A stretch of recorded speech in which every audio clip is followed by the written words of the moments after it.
Hello friends, welcome back to this channel. दोस्तों, इस video में हम लोग बात करने जा रहे हैं टाटा मोटर्स के बारे में। लेकिन बातचीत को कंटिन्यू करें उससे पहले आपसे दो रिक्वेस्ट करना चाहूँगा।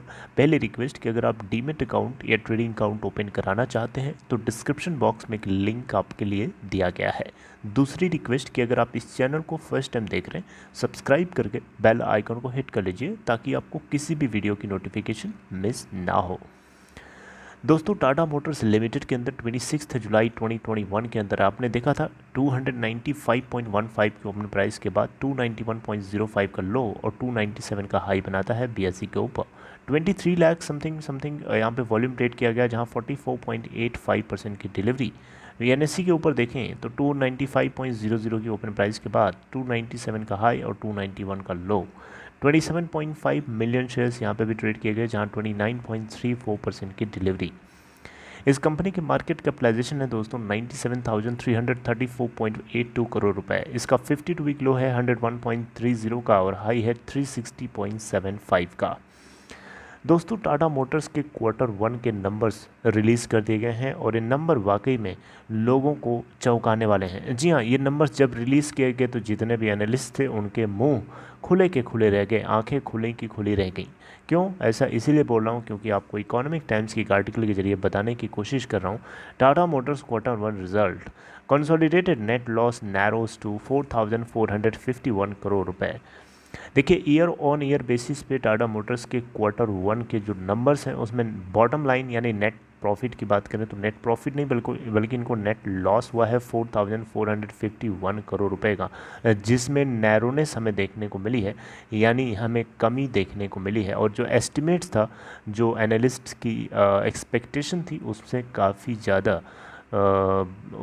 ज़्यादा लॉस हुआ है। देखिए, एस्टिमेट्स जो एनालिस्ट्स की थी वो 1312 करोड़ रुपए के आसपास की थी, यानी लोग अनुमान लगा रहे थे कि 1312 करोड़ रुपए का नेट लॉस आएगा, लेकिन इस कंपनी को 4451 करोड़ रुपए का लगभग नेट लॉस देखने को मिला है। अगर हम पिछले साल के सेम क्वार्टर में यानी जून 2020 के अंदर देखें तो 8438 करोड़ का नेट लॉस हुआ था। अब हम बात करेंगे टॉप लाइन यानी टोटल रेवेन्यू की कंसोलिडेटेड बेसिस पे, तो कंपनी को 66,406 करोड़ का नेट रेवेन्यू गेन हुआ है, जो कि प्रीवियस ईयर के सेम क्वार्टर से यानी जून 2020 के टॉप लाइन से अगर आप कंपेयर करेंगे तो इसमें 107.6% की ग्रोथ देखने को मिली है।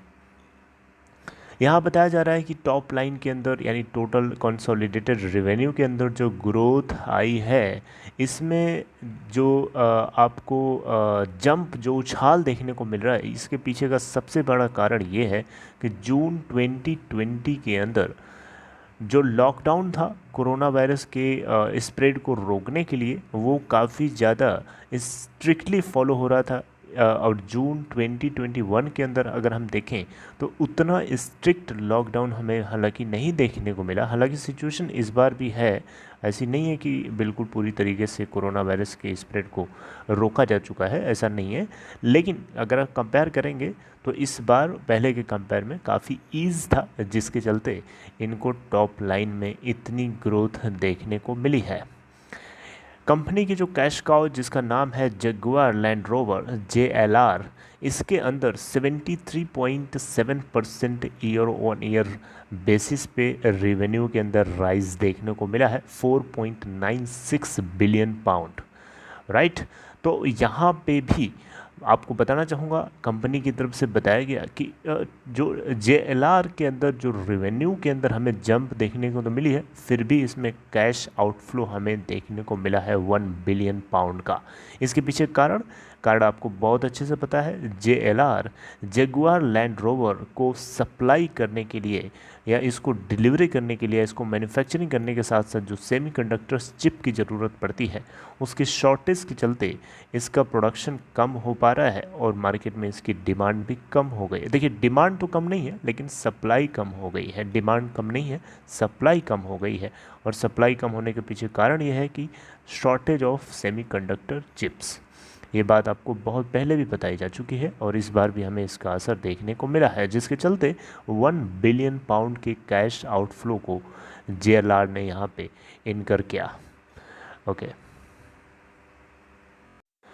देखिए सिचुएशन कोरोना वायरस की अभी भी पूरी तरीके से कंट्रोल में नहीं है, लेकिन जो है हम उम्मीद करेंगे कि सिचुएशन धीरे धीरे सुधरेगी और मार्केट में इकोनॉमिक एक्टिविटीज़ ग्रो करेंगी एक कांस्टेंट रेट से, राइट। तो यहाँ पे चैलेंजेस के बावजूद भी जेएलआर ने मैनेज कर लिया 540 बेसिस पॉइंट के हिसाब से ईयर ऑन ईयर बेसिस पे। ईबीआईटीडी के अंदर एक्सपेंशन जो कि 9% का वो इस बार इस क्वार्टर में देखने को मिला है, राइट। तो दोस्तों ये एक धमाकेदार खबर थी टाटा मोटर्स लिमिटेड को लेकर के, जो कि आपको पता है बहुत बड़ी कंपनी है और ये ग्लोबली काम करती है और आने वाले टाइम में इसको लेकर के एनालिस्ट्स की राय बहुत ही हाईली एंटिसिपेटेड है। देखिए टिकर टेप की वेबसाइट के ऊपर जा कर के देखेंगे तो यहाँ पे लगभग आपको बताना चाहूँगा मेजॉरिटी ऑफ जो एनालिस्ट्स हैं इसके लिए टारगेट दे रहे हैं 572 रुपये के आसपास का एक साल के बाद का, राइट। तो ये आप जो है नोटिस कर सकते हैं इस चीज़ को, और उसके अकॉर्डिंग आप इसमें long term point of view से यानी कम से कम 1 ईयर के लिए चाहें तो बने रह सकते हैं।